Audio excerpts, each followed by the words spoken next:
Good morning, good afternoon, good evening. And we thank God for those of you who have been with us since the beginning, those of you who have been with us here and there's about, and those of you who have just subscribed, as well as those of you who are about to subscribe. You're walking with Mr. Clay. I'm Mr. Clay, and we thank God for you. Yes, we're in the book of Isaiah as you prepare, the book of Isaiah chapter 55. Yes, and it is a beautiful day, whether your day is now, your day has been before, your day is about to come. It's a beautiful day, yes. And the Most High makes it a beautiful day because why? Why? Because the earth inhabitants are changing. The global political system is changing. Yes, it's going to cause some of us to suffer, some of us to be deleted, some of us to even be humiliated. But it's changing. Nothing happens unless it's settled in the realm of the Most High, or as you put it, heaven. Nothing happens on earth. Whether you have your secret desire, everything is culminated. Because I often tell people God works with circumstances. Circumstances happen. Regardless of how you look at it, it's going to happen. And then when you come out to it and say, God is wise. God is very wise. Look how wise God is.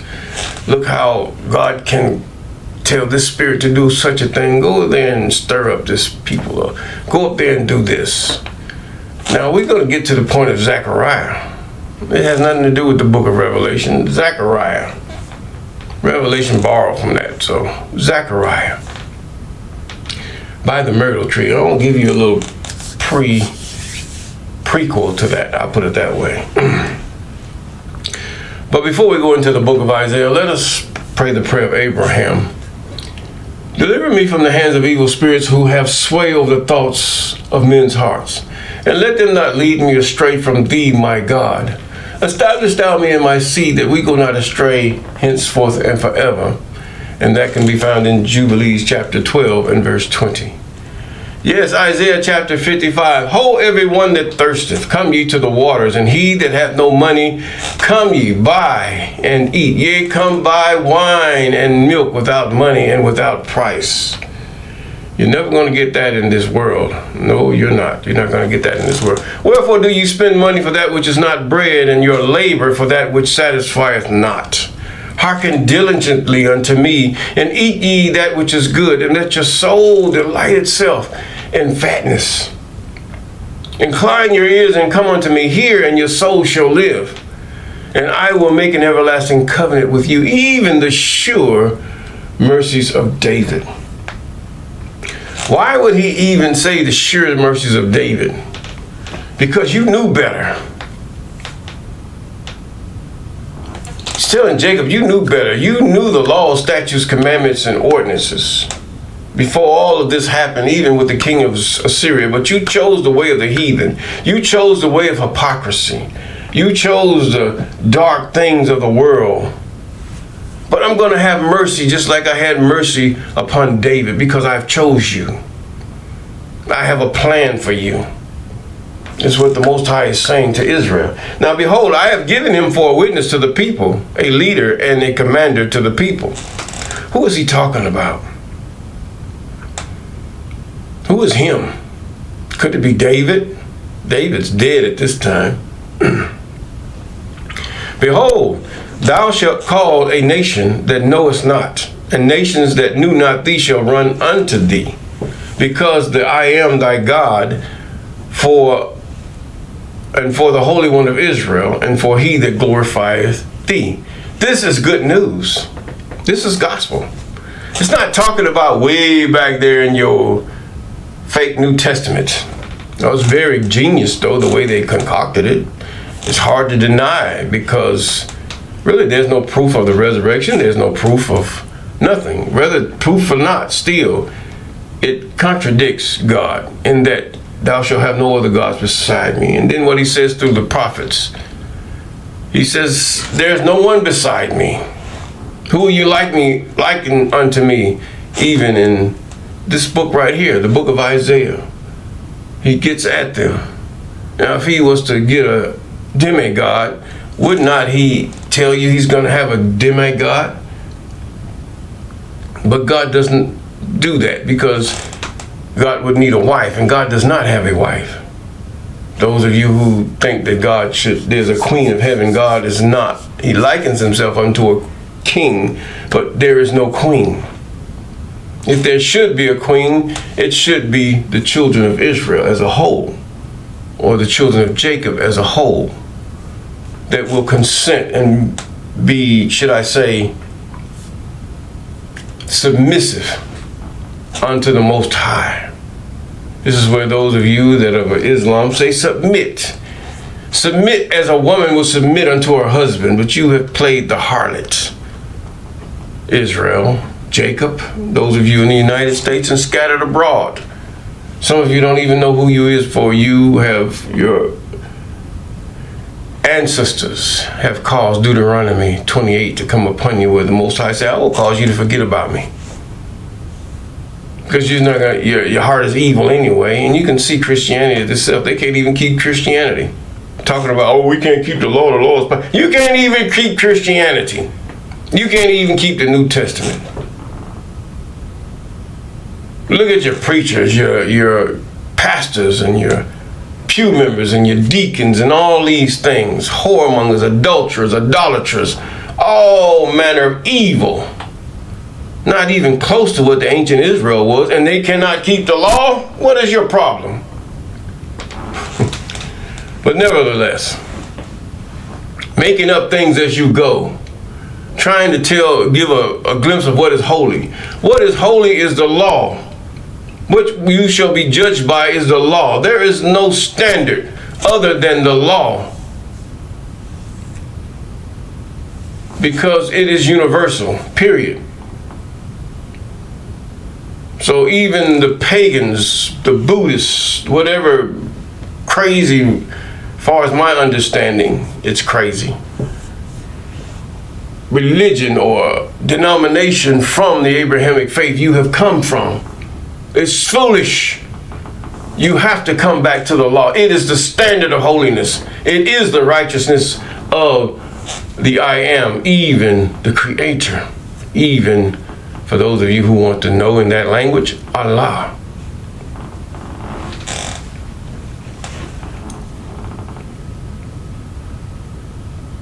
Now,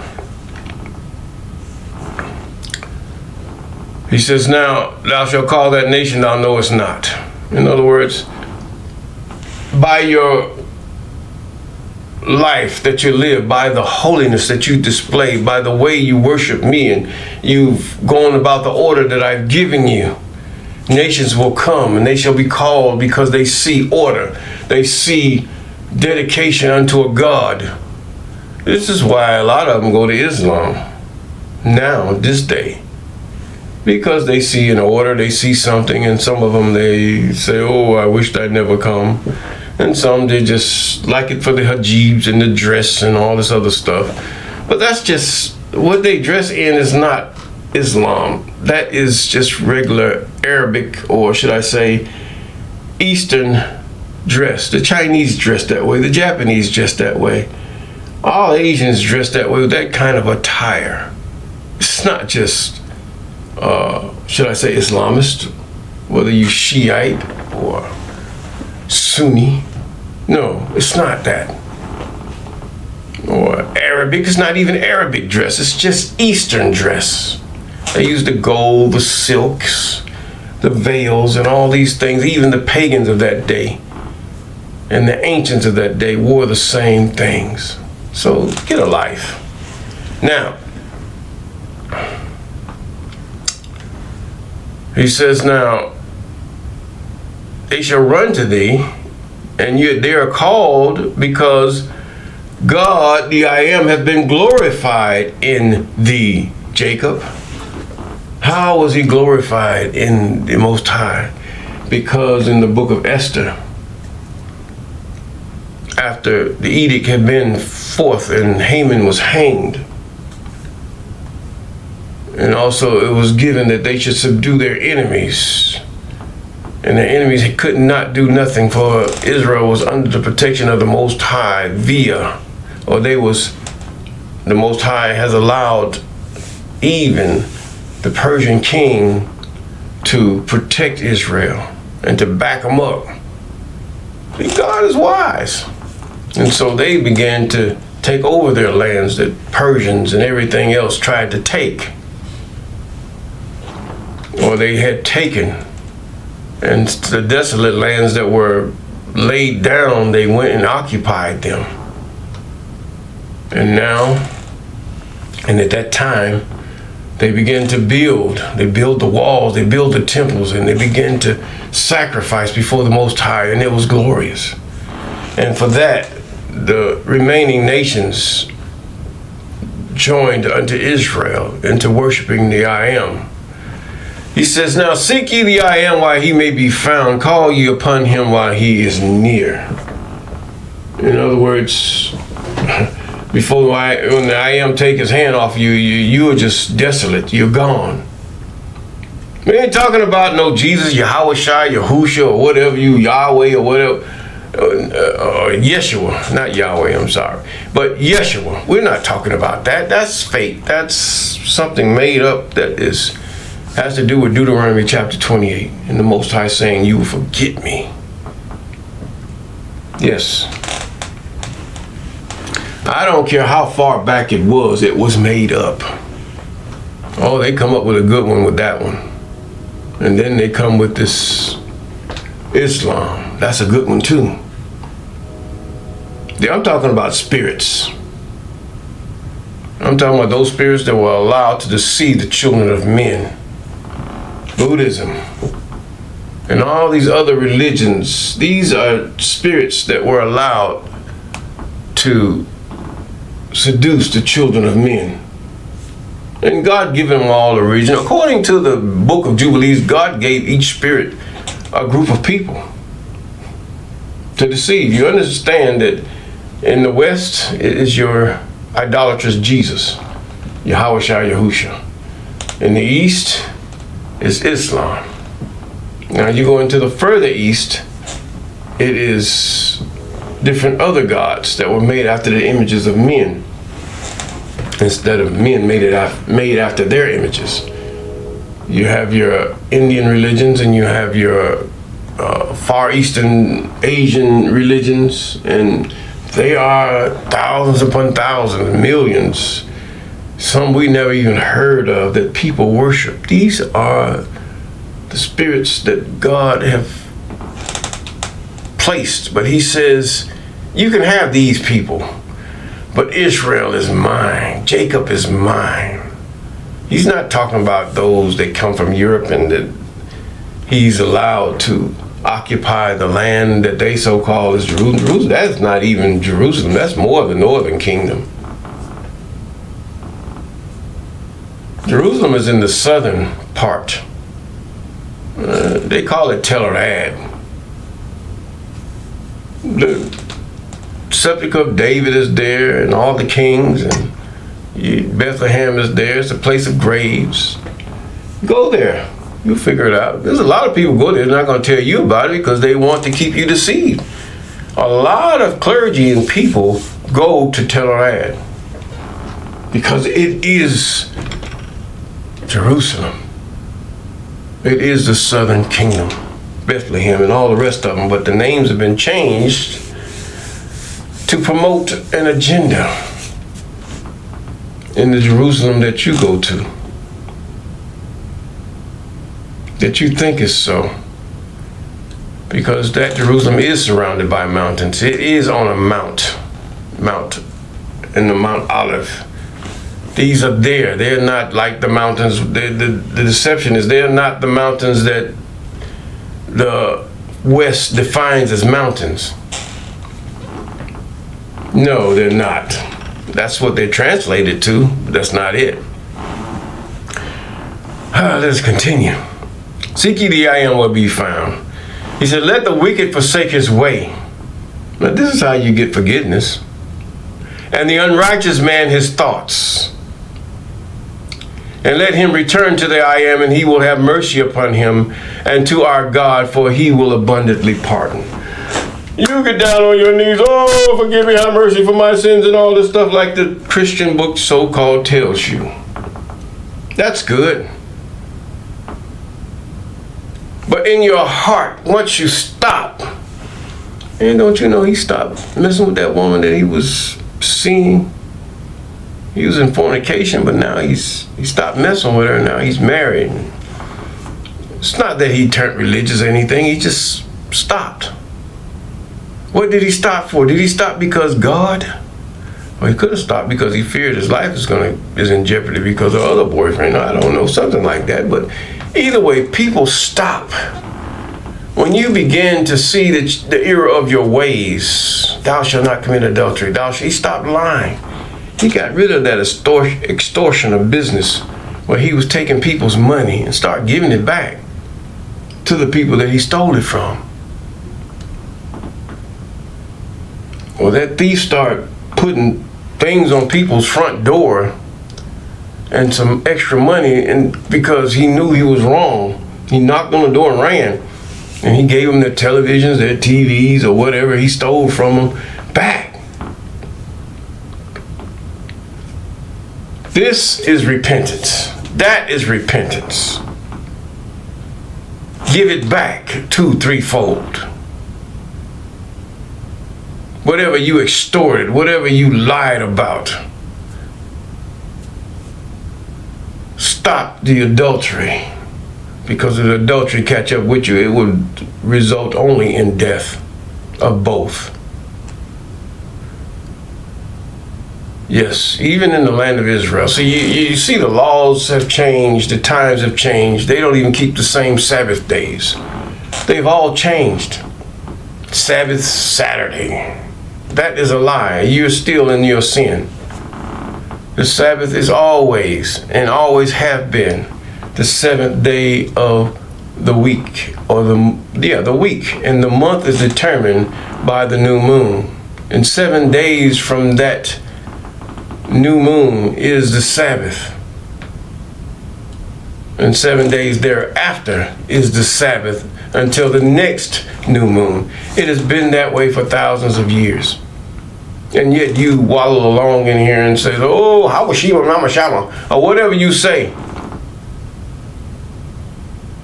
It ain't got nothing to do with it. The I am is who the I am is. All in all. There is no ending or beginning. There's no definition to what name can you name the Most High, even the Creator? You cannot do it. Unless you found yourself lying full of pride. It's not. You cannot do it.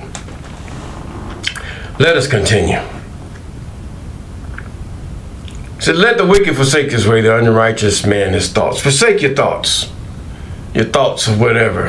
A God you want to make, or you think this is the God of the way. Let your thoughts be surrounded by and regulated by the laws, statutes, commandments, and ordinances of the Most High. This is the standard of righteousness. This is the righteousness of the Most High. Yes, it is. In that so you will not covet or desire anything of your neighbor's. Well, if you do desire his daughter, you're going to go ask for her hand in marriage. If you desire some things that he has, you will go and say, hey, I want to buy this for you. If he does not sell it, you will find a way of getting something like what your neighbor has, or ask your neighbor to make you one. This is how you defeat covetousness, or desiring things that are not yours. Get it yourself, not from your neighbor, nor steal it, nor lure it, woman or man, in adulterous affairs, nor lure her or him in these affairs between those who are not married, because you then have eluded yourself into not even receiving the dowry of virgins, because you gave something away that is not yours. It belongs to the man that you give yourself to. And who have paid the dowry of virgins to your father.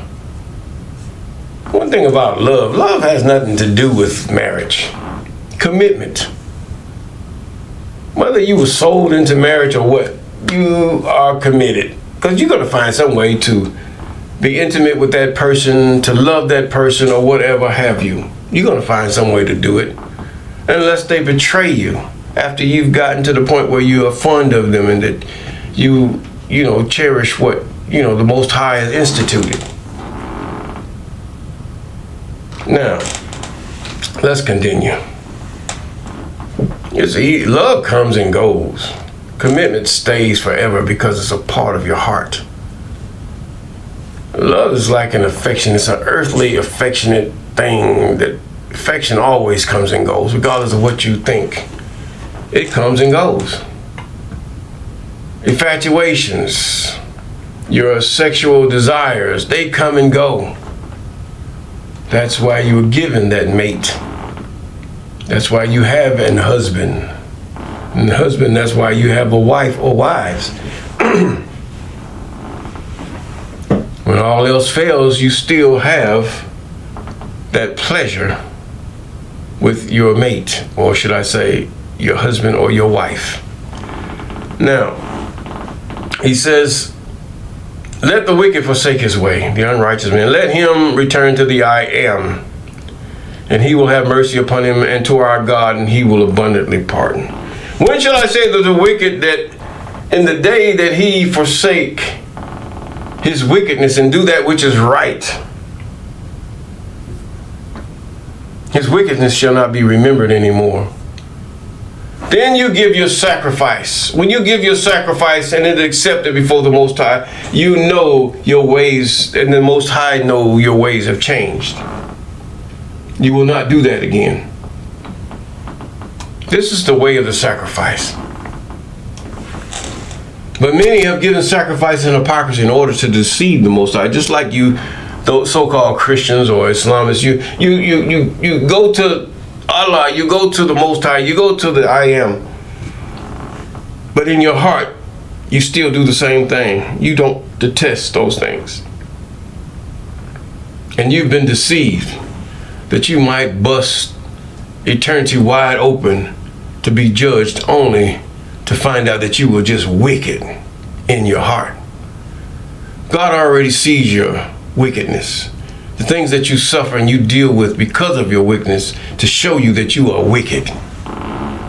Oh, I'm not wicked, I'm nice. See, I got on my nice perfume and all this stuff and my lipstick, and I'm just so holy looking. Or I got on my hijab, and I got on all this stuff and I'm so holy looking.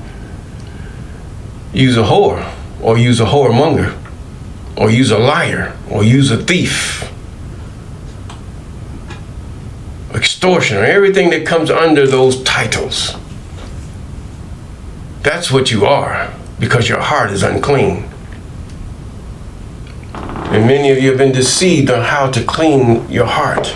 Psalms 119 tells you, thy word have I hid in my heart, that I might not sin against thee. That's why I say, let the law, statutes, and commandments surround every thought that you have. What does this thought do? Is it an adulterous thought? Is it an extortion? Is it a thieving thought? What kind of thought do I have?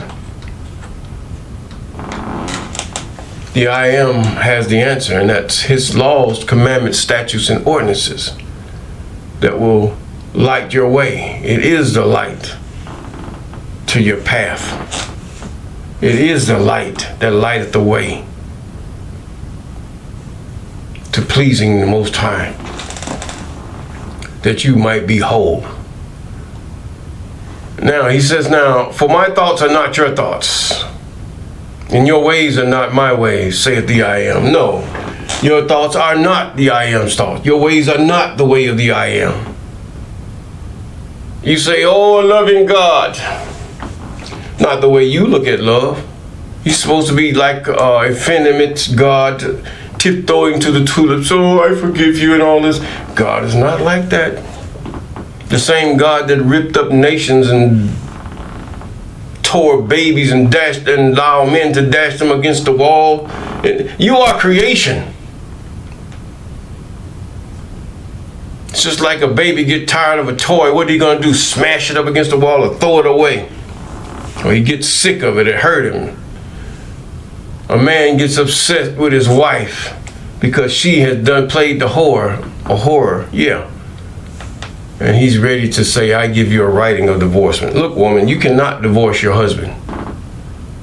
See, Jesus got it wrong, or your New Testament got it wrong. Only your husband can give you a writing of divorcement. See, they have changed the laws even in that, where a woman can divorce her husband. But the woman can say, I want a divorce, and the man give her a divorce. Yes, that is true. Now, if he sees that it gives him peace, give her the divorce. Let her go. Now, he says, now, for as the rain cometh down and the snow from heaven and returneth thither, but water the earth and maketh it bring forth and bud, that it might give seed to the sower and bread to the eater, so shall the word that go forth out of my mouth, it shall not return unto me void, but it shall accomplish that which I please, and it shall prosper in the thing whereunto I sent it. He's saying, listen to my prophets. Even the law, statutes, commandments, ordinances that the Most High has set forth. Listen. And he says again, ye shall go out with joy and be led forth with peace. And the mountains and the hills shall break forth before you into singing, and all the trees of the field shall clap their hands. Now, you have to look at it. When they went out of Shushan Palace, or the area of their different provinces in Persia, when they were let go by the Persian king, which were the sons of Cyrus, yes, King Cyrus, they went forth and God led them, and the Most High defended them against their enemies. They went forth singing, they went forth happy. They were delivered, they were set free. But now here you are, Jerusalem. Here you are, Judah. You're bound. You don't know whether you're coming or going. You don't know what the feast days are. You celebrate them according to the heathen ways. You celebrate them according to the timeline of everyone else, except for that timeline of God. And see and know. He told Moses that you build a temple after the pattern which I showed you. You cannot go either way. You cannot compromise with God. He does not bow to your liberalism. He does not bow to, well, I think this will be good. No. What did he say? What did the Most High say? This gets on your nerve, don't it? I hope it does. Go around in your little blue, green, or whatever suits with your doilies on the edge of them. What is a fringe? You need to do a little more in depth of the fringes. Because if he says fringes are the four corners of your garments, that means your neck, your arms, that's 3. And then the bottom, that's 4. And then you got more of them. You got your pants legs. So that's 6. What is the Most High talking about?